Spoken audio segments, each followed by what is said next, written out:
Hello and welcome to Tuesday and Golf with Miss Ray Part 2.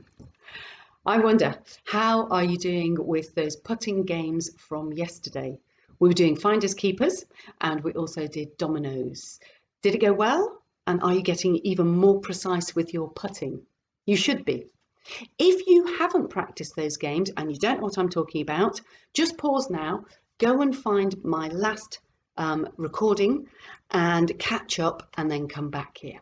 Okay, but for those of you who are practicing and having fun, let's get on with today.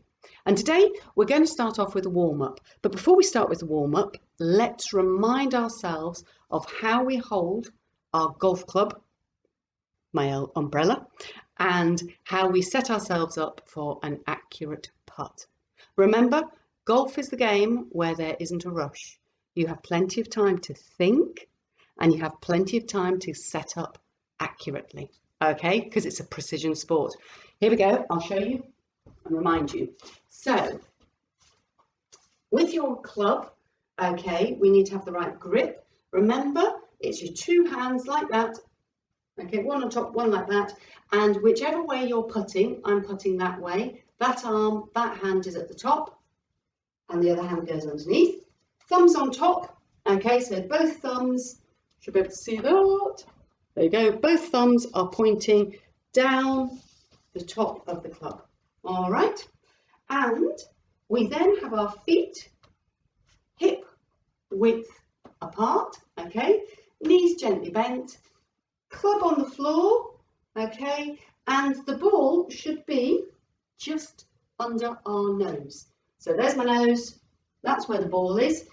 If your arms are bending, just relax your hands and slide them to the place where they feel comfortable so your arms are straight, okay? Then you can just practice that tick-tock action. Remember, we go back as far as we go forwards. So it's tick-tock, tick-tock.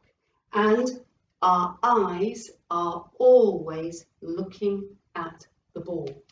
Okay, so today's activity, now you've got your lovely putting action all set up, we're going to have a look at the warm-up I've got for you. And it's called Around the Clock, and I'm going to push the camera down. There we go. And fantastic. I've had my thinking cap on, and you need to get your thinking cap on for this. I needed quite a big space. Really, I should have done this outside, but it started raining, so I'm not outside for this bit. I'm inside, so I've had to clear my space. I've pushed my settee out of the way. I had some flowers out on a table that I've moved, so my space is nice and clear. If I had a grown-up in the house who was responsible for me, I check with them that they're happy with everything I'm using today. And for this warm-up, I've actually made, so I've prepared, remember, see, clear and check. A, appraise the area, it's the right area for the game. Now that I've moved everything, when I appraised it first time it wasn't, but now I've moved everything it is. Praise the area and prep. For my prep, I have made myself 8 tin foil balls.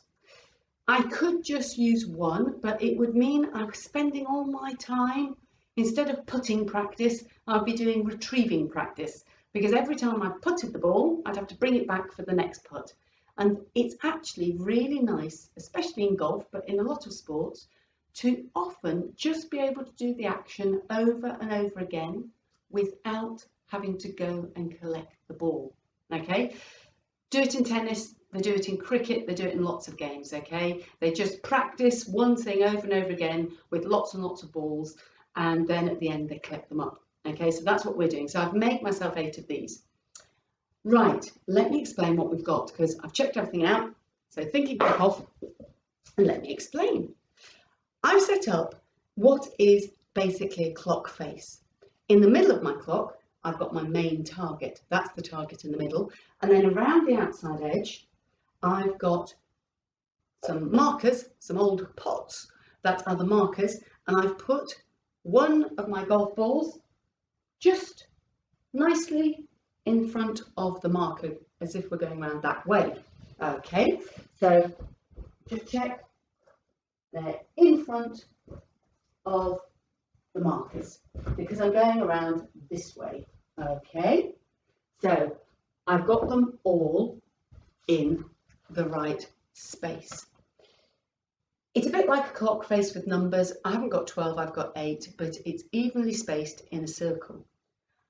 You don't have to have the markers, but if you've got the markers, it means that when you set up the game at the end to have another practice, it's easy. Okay, if you didn't have markers, you could just use the balls and put the balls out. That's fine too. Do it however suits you. And this is how we do the warm-up. I'll start over here. Okay, you can't see all of me, but you can see a bit of me. And basically, I make sure I'm ready with my right grip, make sure my toes are right, and I'm going to use that lovely tick-tock action, and I'm going to see how many of the balls I can make hit the target. 1, 2, set up, my feet weren't right. 3, oh, I missed. Set up. 4, 5. Oh, I missed it. 6. 6. I got 6 out of 8. Well, I know exactly what I was doing wrong. I was rushing. You don't have to rush. You can take your time. And remember, look at the ball. Look along the ground to the target. And then slowly look back from the target along the ground to your ball. And if you need to then slightly, we call it adjust, slightly move the head of your club, you move it then. Okay, so that's a handy hint for you. So don't forget toes nicely lined up as if you had a stick pointing at the target, but also look from the ball along the ground to the target, back to your club head, make an adjustment, and then tick-tock, putt towards the target. Once you've done it, you can then reset it. So you go around collecting all those lovely silver golf balls, and you reset, ready for your next try.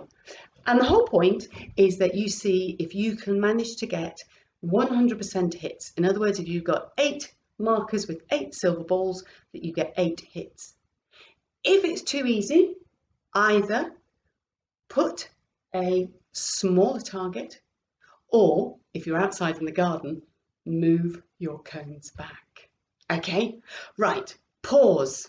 Go away, get your equipment, prepare your area, clear it, check with the parents, appraise everything, make sure everything's okay, and then have a practice and do this a few times through as your warm-up, and then come back for the next part of this lesson because I've got something new for you to learn. Okay, go on, go have a warm-up practice, and I'll see you when you're ready. Bye.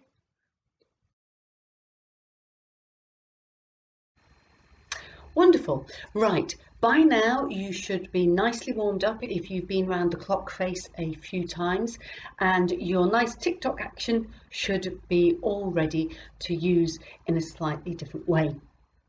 Before we start doing that, we just need to go back and think about something that's a bit different about golf. Okay? Do you remember at the very beginning I showed you my clubs? Yeah? Golf is quite different to other sports and activities. For instance, if I was playing badminton, I would play with my badminton racket and I would play with the same racket all the time for every single shot. It wouldn't matter whether I was smashing, whether I was forehanding, backhanding, blocking, I use the same racket and the same shuttle. Okay? Golf is really different because in golf you have a set of clubs. In actual fact, I have a lot more than these. I have 8 of these and 1 of these, and I have a couple of these in my golf bag. So my set is what's that? 8, 12, 13, 14 clubs in my golf bag. Because depending on what shot I'm playing, I will use a different sort of club. Don't worry though, because you know this one already. This is the putter, and we know it's the putter because it has a flat side, and we've been using our own putters to put the ball into the hole on the green. So that one we know all about, so we'll put that one down. That leaves us with two other types or families of clubs. Now this big one, which in actual fact is hollow, so it's empty, so it's very light. This one is very chunky. It's got a flat edge, got a flat surface, and it's for striking the ball at the beginning of your golf game, for teeing off we call it, so your first hit of the ball when you're trying to get the ball to go as far as you want. Okay, and it's called a driver. These are called drivers because you drive the ball as far as you can up the fairway.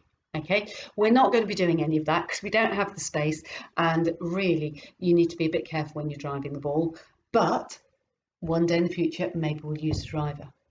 We're going to concentrate on this club, this strange club, and this little family of clubs are called the wedges. And if you look, the very interesting thing is that the flat face, it's got a flat face, can you see it's angled?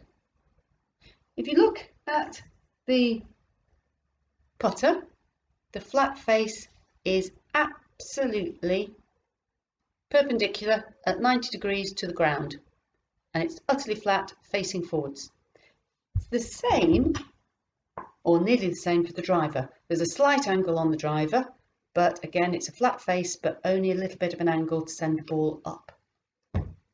On your wedges, this angle can be really, really extreme. So this one's in the middle. It could be about there on some of these clubs, this angle. And the aim is that when you hit the ball, when you contact the ball, you contact it just underneath, and it sends the ball up high so that it then drops down onto the ground and doesn't roll too far. When you putt with a flat face, you want the ball to roll along the ground. But with a wedge, you're wanting the ball to be up in the air and then to come and land and just about stop where it lands. Okay, usually we want it to land on the green somewhere near the hole, so we just have a short putt to make it go down the hole. This is what we're going to work on today. Now, I know you don't have these, so I've been experimenting because I want you to have that feeling of hitting the ball and it going up in the air. It's nothing about changing your TikTok because the club does the work. The club does the work of getting the ball to go up with this angle. So I looked around to see if I could find anything we might have that would have an angle like that that might send the ball up. And guess what? I found that things like serving spoons that have got this curve, it's a sort of an angle in there, isn't it? That bit there is at an angle and will send the ball up. So I've got two big spoons, and this is a spoon rest that in my kitchen, when I've got a messy spoon, I've been stirring things and my spoon is all messy, I put it in the spoon rest, and that has got a lovely curve with an angle in it, and we're going to use these as our wedge clubs. Okay, right, I'm going to show you exactly what you're going to do. Just hang on while I get set up. Okay. Okay, right. I've just moved you down a bit so you can see. I have my silver foil golf ball just here on the ground. I'm going to put it where you can see it. And I'm going to do my normal TikTok action. Okay, so the action stays the same, but hopefully, because I've now got a angled surface, okay, the ball will do something different. Okay, so I want you to watch the ball carefully. Obviously watch my action. Because this is quite short, I'm just going to be on my knees hip width apart. Okay, set myself up the same way so my nose is over the ball, and I'm going to go tick tock, And I'd like you to watch that ball and see what happens. Are you ready? I'm going to keep my eye on the ball. Tick tock. Oh, did you see it go up? Tell you what, let me see if I can get a better angle. There's my settee. Because it's a very light ball, okay, it's not going to damage anything. You know, I could hit, I don't know, a glass vase with it and it'd be fine. Although I'm going to move those sorts of things out of the way just in case. But I'm aiming at the settee. So, knees hip width apart, grip as normal, okay, and nose over the ball, tick tock. I'm going to move the ball slightly further forwards, that helps as well. Are you ready? Watch the ball. Oh, let's try a different. See whether this one works. I'm not sure whether this one works. Right, tick tock. Oh, that one didn't work. Tell you what, I'll move it slightly further forwards. So instead of being under my nose, I'm going to move it towards the front, but I'm still tick-tocking. Straight arms. Oh, that one went up a bit. Let's try. Let's try this spoon. Okay, make sure I've got the right grip. You can put one hand if it helps on top because they're so short. One underneath the other is a bit tricky. Okay, so one hand on top of the other if you want. Tick-tock. Whoa! Was I really hitting it? No, it was just a little hit. Okay, just watch that again. You're not trying to hit it hard. You're just doing a little hit. If you put the ball a bit further forwards and a bit further forwards, see what happens. Okay, so what I want you to do is this. You're going to get your balls. I'll just use these ones because they're the ones I've got. And the best thing to do is to put them in a line in front of you, like that. And you start with the first one. So I'll do them back here, and I think you can see better. Okay, get yourself ready and tick tock, move forwards. You might want to move the ball slightly forwards. Tick tock. Oops. Tick tock. Tick tock. Tick tock. And you're going to see how many of those balls actually rise off the ground. Okay, that is what we call a chip. It's called chipping the ball. Okay, so we've done putting before. This is chipping the ball. I'd like you to have a go at that, but please remember it's straight arms, tick tock still. We're not doing a big hit, and you can work off your knees if it's easier. If you can manage to bend your knees, then you can bend your knees. Okay, that's up to you. Personally, I find it easier working off my knees. Go on, make sure you've cleared your area, make sure that you've got all your silver balls ready. Please always check with your grown-up if it's okay to use their spoons. There might be some of their serving spoons and big spoons they do not want you to use. You might have to experiment with all sorts of different ones before you find the one that works best. But when you found the one that works best, practice like I've been practicing so that every time the ball rises into the air. Okay, so pause, go and practice. Okay, and when you've got that nice tick-tock action and the ball's rising into the air, come on back for the next bit of the activity. Go on then, off you go. Have a good time. See you soon.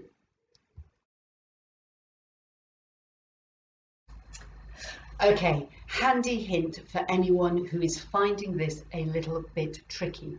Maybe you are doing the tick-tock action, but your ball is not rising. It might be your spoon, okay? It might just be that, like one of mine, that one, it wasn't very good. But you still could improve things. Now, it might be that you're not getting under the ball. Your spoon doesn't hit. I'll show you here. That's the flat surface. Your spoon or your club doesn't hit the side here. It's meant to be contacting just underneath. So it should be just touching the floor very slightly. Okay? And that's the same in proper real golf. Okay? You're not trying to hit it here. You're trying to hit it just there. Okay, so it's sort of going underneath and lifting. All right, so that's the first thing. It might be you trying to hit the ball on the top or on the side, in which case the club can't get underneath and won't lift the ball up. Okay, so that's the first thing. So make sure that your club is touching the floor nearly as it comes through and lifts the ball up. All right, that's number one. The other thing that might be a problem is your head. Okay, now I know that sounds funny, but do you remember me saying that if the feet are right, the hips are right, the shoulders are right, the tick-tock's right, and then the stroke, the ball goes the right way? Yeah, in a way it's the same for the head. If your head's right, then the ball often will do the right thing. Okay, and that's because you must always be looking at the ball. Okay, and where the ball was. Now that's a different thing, where the ball was. So if you watch my head when I do tick-tock, so don't watch the ball, watch my head. So I'm set up, I'm ready, watch my head. I'm looking at the ball. Okay, I've started with my club just on the floor next to the ball because that's where we're going to be hitting it. So that's where we start so that our body knows where we're aiming for. Watch my head. I'm watching that ball. What did you notice? And again, watch again. Did you notice that my head stays down? Yeah? Sometimes what people do is as they hit the ball, they then watch it go and their head moves. And for some reason, that means that your stroke won't work. Okay? You need to keep your eyes down where the ball was. Okay? So even if you've hit the ball, you still keep your focus there. And then it means that your tick-tock action will do the right thing. Watch again. Watch my head. I'm just staring at the ball, looking at it, thinking about where I'm hitting it, and I'm still looking at that spot. Okay? It's one of the things golfers do a lot. Okay? They don't look up until after the ball has gone into the air. All right, so if you've been having a bit of trouble, try those two little handy hints and see if you can now get that ball to go up. All right, okay, pause, go practice. All right, even if your ball was rising quite nicely, try that and see if that helps. If everything's going well, just keep moving that ball forwards and see what a difference it makes and see if you can make the ball go higher. Okay, so you've got different things to practice, right? So ball right in front of me. Is it going to make a difference or is it going to be the same? Okay, go and practice those things and then come back for the last activity of today. Okay, I'll see you soon when you're ready.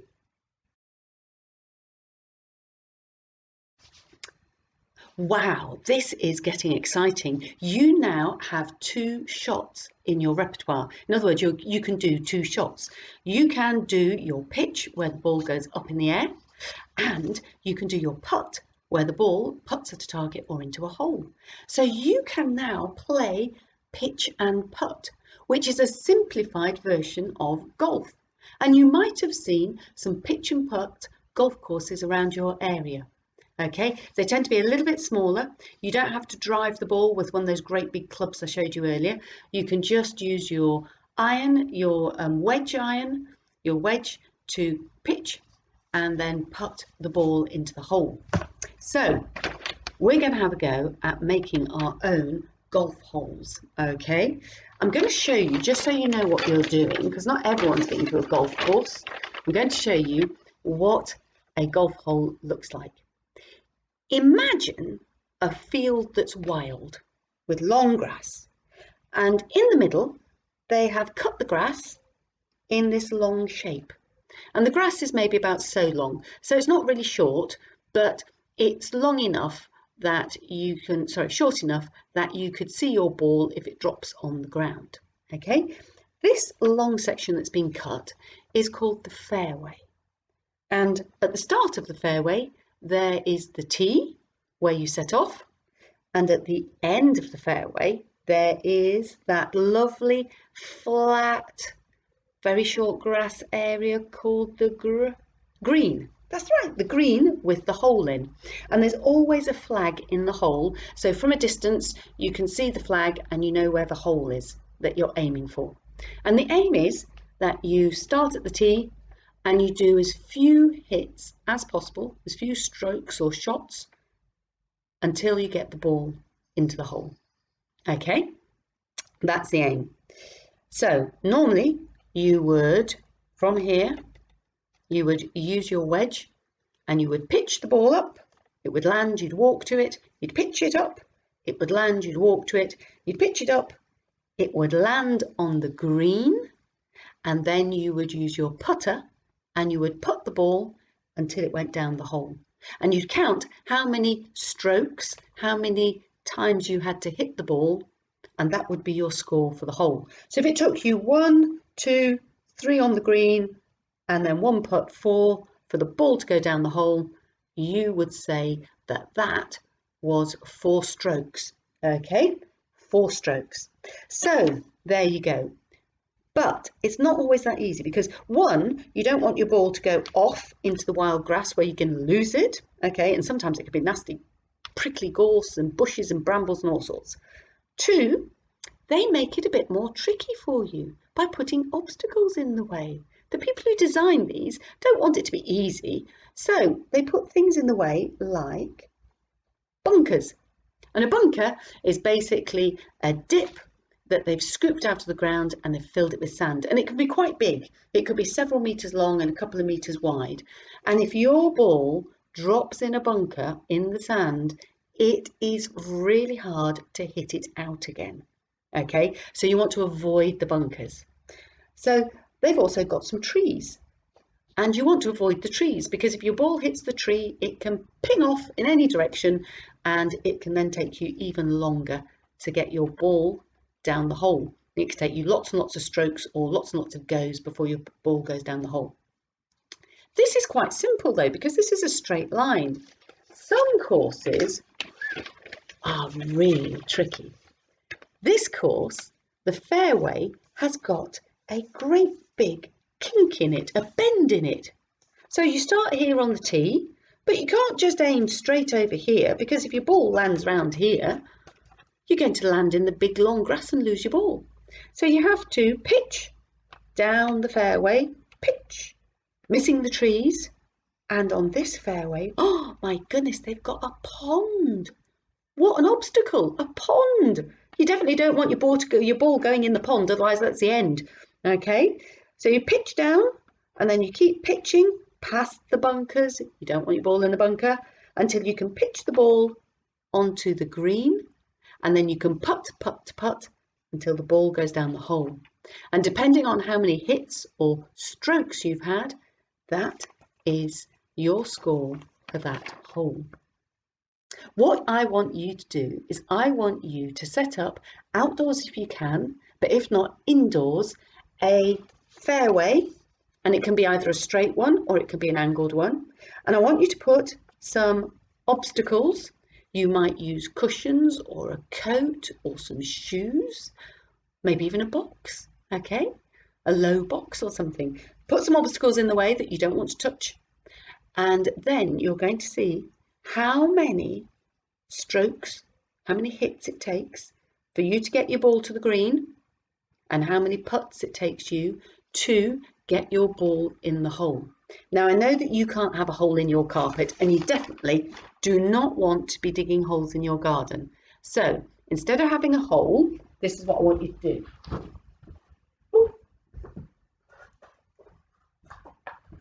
Either have an obstacle that the ball is going to hit, and when you hit it, you'll say, there we go, that's it, I've scored. I've got my golf ball down the hole. Or you can put it on its side so the ball rolls along and goes in, and you can say, right, that's it, my golf ball is in the hole, that's the end of that hole. All right, so it's up to you. You can either have a target the ball hits or a target on the side that the ball rolls into. Okay, and that is how you finish. I'm going to make one just in my room here for you to look at, and then you can go off and make me your very own fairway with your hole and your obstacles. And I can't wait to see those. I'm going to show you mine first, so just wait there. I'll get it sorted out. I'll let you have a look before you start yours. Well, I've had my thinking cap on and I've got really, really busy, and I've laid out my room as a golf course. I've got the doormat here, which is the tee that I'm going to start off on. There's my silver ball, and I've got my putter ready, and I've got my wedge ready. Then I've got different obstacles, and at the very far corner there is a box that's standing up like a flag, and that is my hole. I've got a pretend tree, which I'll show you. We'll come down here. So this is the tee. Okay, I've got a box right in the middle of my fairway, which I don't want to hit. And then as we come down here, oh my goodness, look at that tree. I don't want to hit the tree. I've got over here a cushion that's like a bunker. I don't want to hit that. I've got another bunker here, which is a jacket. I don't want to hit that. So I'm going to go by the tree. Look, there it is. There is my hole just there. That's what I'm aiming for. So it's sort of round a corner, which is tricky. I've got another bunker. And then, oh my goodness, I've got a little table. I don't want the ball to run under there. And there is my hole that I am aiming for. Oh my goodness, that's hard. So I've prepared the area. I've obviously asked permission. I've taken away anything that might get damaged, although it's unlikely because I'm going to be using a silver foil ball. Okay, time to have a go and see how I do. Here we go. All right, see what we can see. Let's start off. I'm starting off with, of course, I'm going to try and pitch over the top of my obstacles, and I'm going to try and pitch over the top of my obstacles into the space, so then I can take a left-hand turn on a good long putt, I think, or it might be a pitch, we'll see. So let's see. I'm looking where it's going. I'm going to keep my head down. Oh, I went straight into the obstacle. That's one shot, one stroke. I better try again. I'm going to try another pitch because I've got quite a long way to go. Here we go.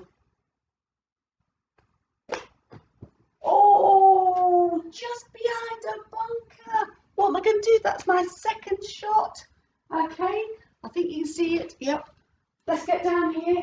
Well, at least we can hit the tree, but oh my giddy aunt. I'm all the way behind it. Right, this is going to have to be a bit of a weird shot. You have to flick it out, over the top. Oh, the first good shot. So that's 3 shots, okay, or 3 strokes, and I'm nearly on the green, so I'm going to use my putter. I'm going to try and putt into the hole. Here we go. Get myself ready. I'm going to do a tip-top practice. Are my feet ready? Oh, it's a bit of a tricky angle, this.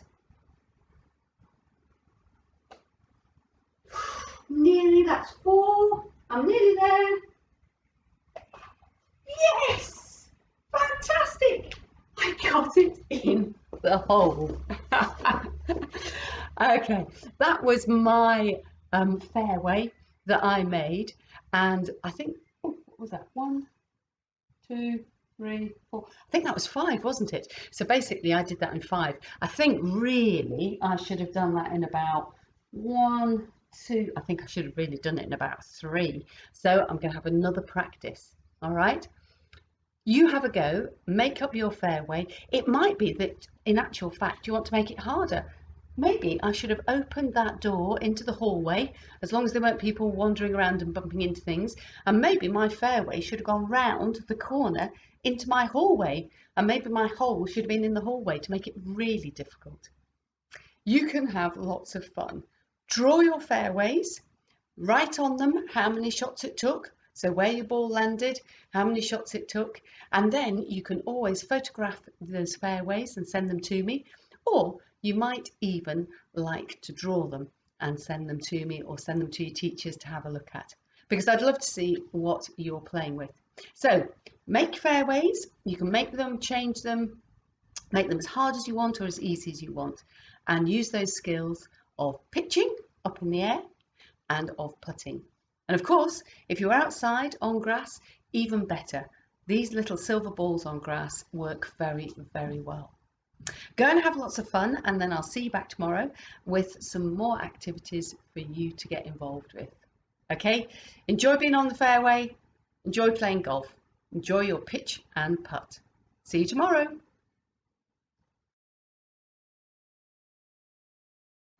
Don't forget, put everything you've used back where you found it, really, really neatly and tidily, because then I'm sure the grown-ups in your house will be happy for you to make golf courses tomorrow and the day after that and the day after that, and they'll trust you to make sure that everything is neat and tidy at the end. Okay? Don't forget, we use it and then we put it away. All right? See you tomorrow.